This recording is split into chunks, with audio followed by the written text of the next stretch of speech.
Ankita Robin and welcome to SG Global News. From Disney bringing to life its first openly Christian character in its newest series to the bombing of a Catholic church in Myanmar by the Burmese military, we have many stories to cover.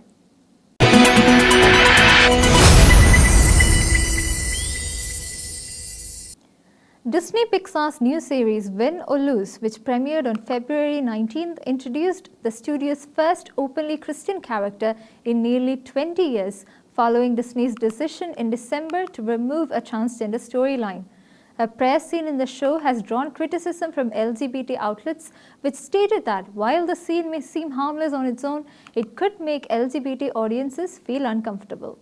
Disney Pixar's newest animated series, Win or Lose, has introduced its first openly Christian character in nearly 20 years. This development stands in contrast to the studio's recent decision to remove a transgender storyline from the same project. Win or Lose premiered on February 19th after a delay from its originally planned 2023 debut. It was created, written and directed by Carrie Hobson and Michael Yates. The series marks a notable moment in Disney media as it introduces a rare positive portrayal of Christianity. The last Disney production to prominently feature a Christian character was in 2007 film Bridge to Terabithia. Win or Lose follows the journey of a school softball team preparing for their championship game. Laurie, the coach's daughter, is introduced as an athlete grappling with self-doubt and insecurity. Despite her challenges, she turns to her Christian faith for strength and guidance. In one of the first scenes of the episode, Laurie is shown bowing her head and folding her hands in prayer as she asks God for strength before the game. The character's faith is further highlighted in a scene where she prays to her heavenly Father, and her room features an angelic imagery. Laurie's portrayal offers a rare and positive depiction of Christianity in Disney media. The scene marks the first time a Disney character is portrayed offering an explicitly Christian prayer since The Hunchback of Notre Dame in 1996. Laurie's character, who openly expresses Christian beliefs, comes after Disney decided in December to remove a transgender storyline from the series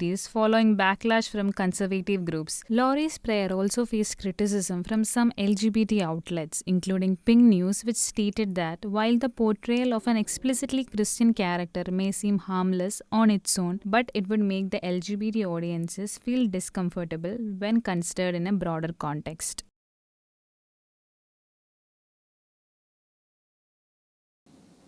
The faithful were deeply moved upon hearing Pope Francis's voice for the first time since his hospitalization.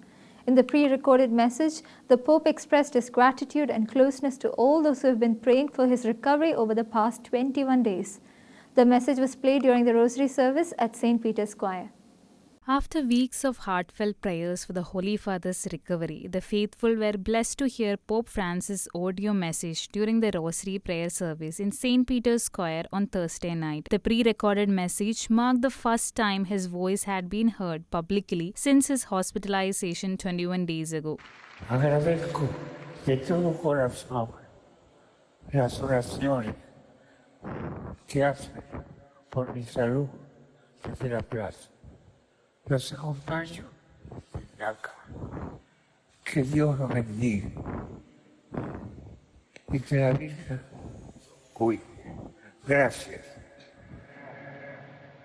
In his message, delivered in Spanish, Pope Francis expressed his gratitude to those gathered for the prayer service. He said, quote, "I thank you from the bottom of my heart for your prayers for my health from the choir. I accompany you from here. May God bless you and the Virgin protect you. Thank you." End quote. In the brief audio message, the Holy Father's voice sounded hoarse, and he appeared to be noticeably short of breath. The heartfelt message was met with applause from those present in the choir. Cardinal Angel Fernandez Artime, SDB, Pro-Prefect of the Dicastery of Institutes of Consecrated Life and Societies of Apostolic Life, led the Rosary service that evening. On February 24, the Vatican announced that cardinals in Rome would lead a nightly rosary for Pope Francis, with the inaugural gathering presided over by Vatican Secretary of State Cardinal Pietro Parolin. The Dicastery for the Doctrine of the Faith, in a recent press release, provided clarification regarding the alleged supernatural origins of Maria Valtorta's works, including her most widely read book, The Poem of the Man God. While the book has enriched the faith of many, it may not be as divinely inspired as some might believe. The Dicastery for the Doctrine of the Faith, in a press release on February 22nd, issued clarifications regarding the writings of Maria Valtorta, particularly her most well-known work, The Poem of the Man-God. The Poem of the Man-God is a significant yet controversial work within Catholic literature. It seeks to present a detailed narrative of Jesus' life, including his teachings, miracles, and interactions with his disciples and others. With a particular emphasis on Christ's humanity, the book places him in relatable situations and emotional experiences. While many readers appreciate the work for its literary qualities and its ability to evoke a deeper emotional connection to the life of Christ, it has not been free from controversy. Critics have raised concerns about its theological accuracy and the authenticity of its purported revelations. The recent press release from the Dicastery for the Doctrine of the Faith aims to resolve any confusion surrounding the book. The Dicastery stated that the alleged visions, revelations, and messages contained in Maria Valtorta's writings cannot be considered of supernatural origin. Instead, it emphasized that her writings should be regarded merely as literary expressions through which the author sought to narrate the life of Jesus Christ in her own way. Additionally, the Dicastery reiterated that the Church does not recognize apocryphal Gospels and similar texts as part of the biblical canon, as they are not considered divinely inspired. This statement reinforces the Dicastery's cautious stance toward Valtorta's work. The Dicastery also directed the faithful to the canonical Gospels, which the Church holds as the authoritative sources for understanding the birth, life, death, and resurrection of Jesus Christ. On Thursday, the United States Department of Justice announced its plan to use AI technology to detect foreign students who take part in pro-Hamas rallies conducted on college premises. The decision comes after reports of these protests turning violent and ending with Jewish students getting assaulted in campus premises. The U.S. State Department announced on Thursday its plans to employ various artificial intelligence officers to identify foreign university students who participated in pro-Hamas rallies conducted on various college campuses in the aftermath of the 7/11 attacks.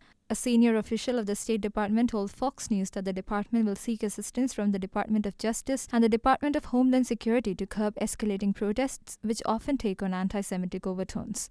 The protesters, who start rallies under the pretext of seeking justice for the victims of the war, eventually end up assaulting Jewish students. In an October 7, 2024 report published by the Anti-Defamation League, among the 15,000 anti-Semitic incidents recorded in the United States between October 7, 2023 and September 2024, a shocking 4,000 were reported on college campuses. The most shocking incident among them occurred when a 21-year-old Hamas sympathizer threatened to slit the throats of and sexually assault his Jewish classmates during a protest at Cornell University. Other similar incidents were also reported, including one in which 2 University of Pittsburgh students were mercilessly beaten by a keffiyeh-wearing classmate on their way to their dormitory rooms after attending their Sunday Shabbat service.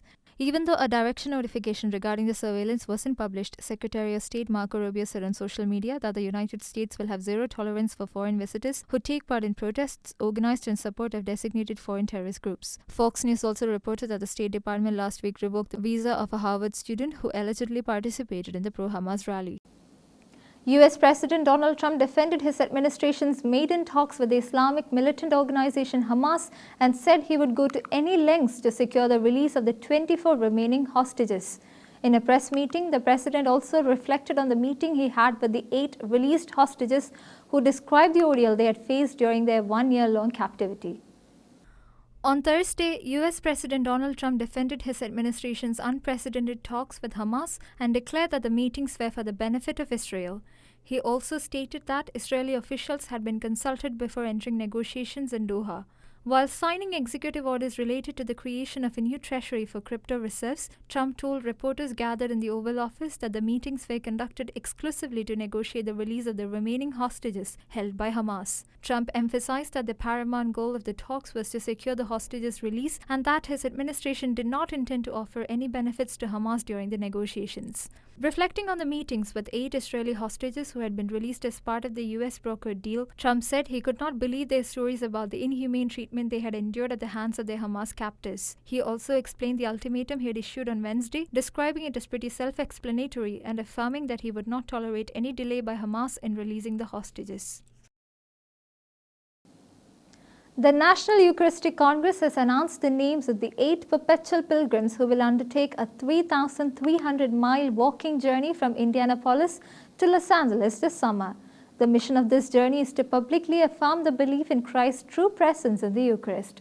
Set to begin in May, this pilgrimage is part of the National Eucharistic Pilgrimage, also known as the Drexel Route. The National Eucharistic Congress revealed the names of 8 perpetual pilgrims who will embark on a 3,300-mile walking pilgrimage from Indianapolis to Los Angeles this summer. The pilgrimage, set to begin in May, is part of a National Eucharistic Pilgrimage, also known as Drexel Route. The primary mission of this pilgrimage is to publicly witness the belief that Christ is truly present in the Eucharist. It follows the success of last year's remarkable series of 4 simultaneous Eucharistic pilgrimages, which began at the country's 4 corners and culminated in Indianapolis for the National Eucharistic Congress in July 2024. Throughout the journey, participants will engage with marginalized communities, bringing the Eucharist to a variety of settings including assisted living facilities, food banks, juvenile detention centers, hospitals, and federal prisons. This focus on Eucharistic encounters aims to spread hope and healing to those in need. The 8 young perpetual pilgrims selected to walk the entire route alongside the Eucharist are Arthur Ace Acuna, Stephen Furman, Jonathan Johnny Silvino Hernandez Jose, Cheney Johnson, Rachel Levy, Francis Weber, and Charlie McCullough. The Drexel route will officially begin with the Mass of Thanksgiving in Indianapolis on Sunday, May 18th. From there, the pilgrimage will wend its way through Illinois and Iowa, then head southwest through Missouri, Kansas, Oklahoma, and Texas. The route continues westward through New Mexico, Arizona, and culminates in California. In recognition of the ongoing Jubilee Year of Hope, this year's pilgrimage will place a special emphasis on Eucharistic healing, offering a message of restoration and renewal for all the participants and communities along the way. Bishops Robert Barron and David O'Connell released a joint statement on Thursday reaffirming their support for the Protection of Women and Girls in Sports Act of 2025. The act, which passed the House in January, failed in the Senate after Republicans were unable to secure the required 60 votes. Despite the setback, the bishops urged female athletes to continue advocating for fairness in athletic competitions and reaffirmed the Church's commitment to the equal dignity of men and women. Following the failed procedural vote in the U.S. Senate on the Protection of Women and Girls in Sports Act of 2025, the Catholic bishops reiterated their support for the act that would have brought fairness and safety for women in sports. The joint statement released on March 6 by Bishop Robert Barron and Bishop David O'Connell said that the act was a common-sense legislation. The bishops emphasized that the Catholic Church was called to advocate for the equal dignity of men and women. An ideological promotion of personal identity detached from biological reality undermines human dignity and the role sports play in true educational formation, they noted. Despite the setback at the Senate, the bishops reiterated their long-standing support for the act and encouraged female student athletes nationwide to continue to strive to uphold fairness and equality in athletic competitions. The proposed act, which already passed the House in January, would have prevented federally funded sports programs under Title IX from permitting male students to participate in athletic programs designated for women and girls. Although a majority of senators backed the legislation on a 51-45 vote, the Republicans failed to get the necessary 60 votes. Meanwhile, a recent New York Times Ipsos poll showed that the vast majority of Americans did not think trans athletes should be allowed to compete in women's sports. Catholic Sisters Week 2025, now in its 10th edition, celebrates the often overlooked contributions of women religious through storytelling and awareness initiatives. This year's events, running from March 8th to 14th, focus on sharing the diverse histories, ministries, and achievements of Catholic sisters under the hashtag #LikeACatholicSister. With testimonies already available on CatholicSistersWeek.org, the initiative aims to break stereotypes and highlight the vital role of these women in communities worldwide. In its 10th edition, Catholic Sisters Week will celebrate the stories of hundreds of women religious whose relentless work and constant prayer sustain the world in their characteristic quiet manner. This year's events aim to shed light on the lives of Catholic religious sisters, the various congregations, their charisms, history, ministries, and achievements. Founded in 2015 as part of National Women's History Month, Catholic Sisters Week helps promote awareness of women religious whose stories often go untold. This year, Catholic Sisters Week will take place from March 8th to 14th. Instead of the usual events, the focus will be on sharing the stories of religious sisters. Under the hashtag Like a Catholic Sister, those who wish to participate can share stories from their religious life. A few stories and testimonies are already accessible on their website catholicsisters.week.org, with more to follow in the coming days.